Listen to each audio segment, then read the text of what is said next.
At 73, the federal government forces you to withdraw money from your own retirement account. Not ask force. You don't need the income. You don't want the tax hit.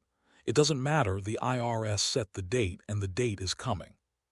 And here's what almost nobody tells you.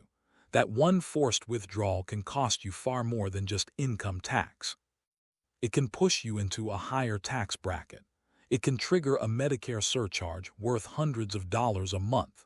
It can make up to 85% of your Social Security taxable. And it could hand your heirs a 10-year clock they never saw coming.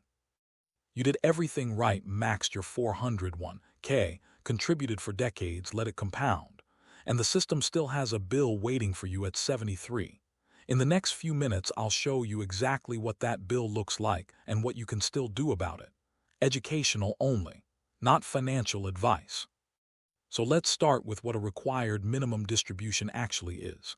When you put money into a traditional 401k or IRA, you got a tax deduction up front, and the money grew tax-deferred for decades.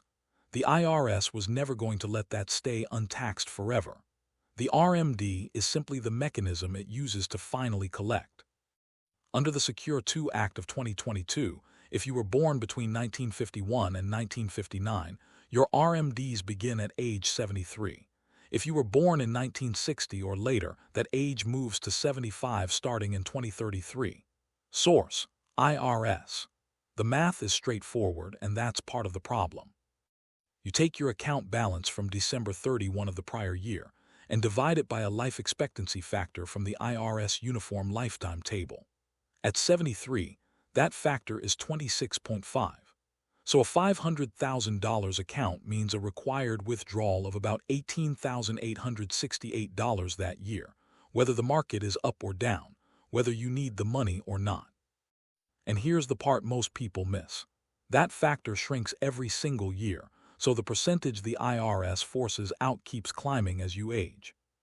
The first trap is the one that's easiest to trigger by accident: the deadline. Your RMD is due by December 31 each year. Your very first RMD has what looks like a gift. You can delay it until April 1 of the year after you turn 73. Most people take that delay. It's a trap, because if you push your first RMD to April 1, you still owe your second RMD by December 31 of that same year. 2 full withdrawals, both landing as ordinary income in a single tax year. Source: IRS. That stack is exactly how people accidentally jump a tax bracket in their first year of retirement. And if you miss the deadline entirely, the penalty is 25% of the amount you failed to withdraw. Miss a $10,000 RMD and you owe a $2,500 penalty, on top of the income tax you still owe on the money. You can cut that penalty to 10% if you correct the error within the 2-year window and file IRS Form 5329, but it does not disappear. Source: IRS. This applies to traditional IRAs, 401, KS 403B, SSEP, and simple IRAs. Roth IRAs are the exception, no lifetime RMDs for the owner, and we'll come back to why that matters. But the penalty isn't even the expensive part. Here's where it compounds. That forced withdrawal doesn't replace your other income, it stacks on top of it. Your Social Security, your pension, your part-time work, your dividends, and then the RMD piles on. Because RMDs are taxed as ordinary income, a large enough distribution can push the top slice of your income into a higher bracket. Source: IRS. For someone with a healthy balance, the RMD percentage rising every year means this pressure doesn't ease, it builds. And that higher income figure doesn't just sit quietly on your tax return. It leaks into 2 completely separate systems that most retirees never connect to their retirement account. The first one is Medicare. It's called IRMAA, the Income-Related Monthly Adjustment Amount.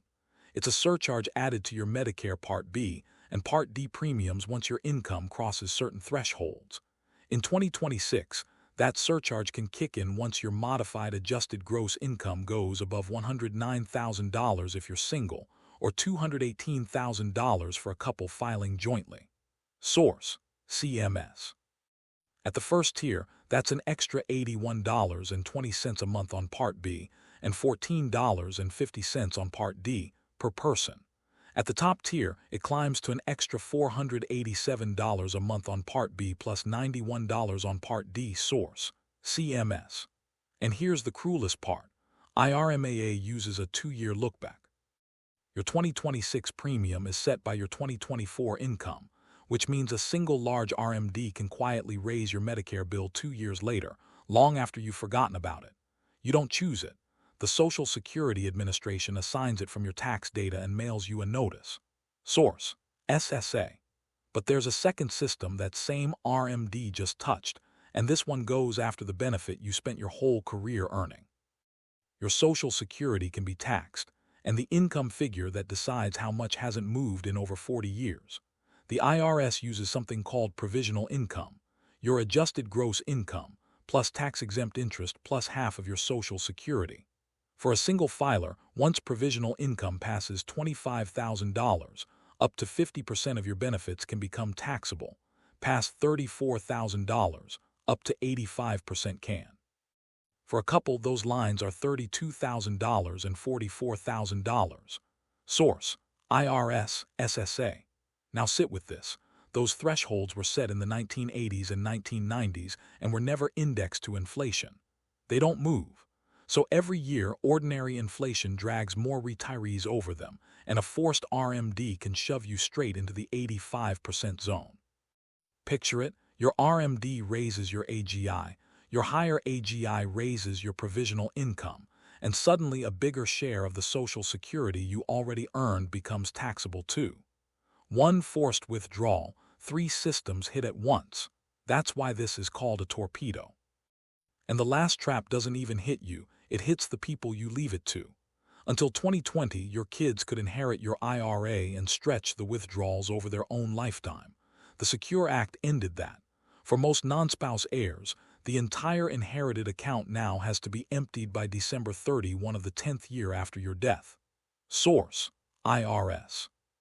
And under the IRS final regulations from July 2024, in force starting in 2025, if you had already begun your own RMDs, your heirs must also take annual withdrawals in years 1 through 9, then clear the rest by year 10.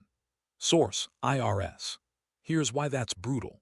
Your children usually inherit during their peak earning years, so that whole account gets stacked on top of their highest income decade, taxed at their top rate on a clock they can't slow down. The stretch is dead, so what can you still do about it? There are legal levers, and they all share one theme: act in the years before age 73 while you still have control. One is Roth conversions in lower income years. You pay tax now, but Roth IRAs have no lifetime RMDs, so you shrink the balance the IRS can force out later. Another is qualified charitable distributions. If you're 70 or older, you can send money directly from your IRA to a qualified charity, up to the annual IRS limit, and it counts toward your RMD while staying out of your taxable income entirely. Source: IRS. A third is simply sequencing, using the lower income gap years between retirement and 73 to draw down traditional accounts on purpose before the IRS sets the pace for you. And remember that 2-year IRMAA lookback when you time any large move. None of this is one size fits all, and the right mix depends on your full picture, which is exactly the conversation to have with a qualified tax professional. This video is educational only and not financial advice. If it helped you see the trap before it's sprung, the next one breaks down the Roth conversion window in detail. It's on the screen now.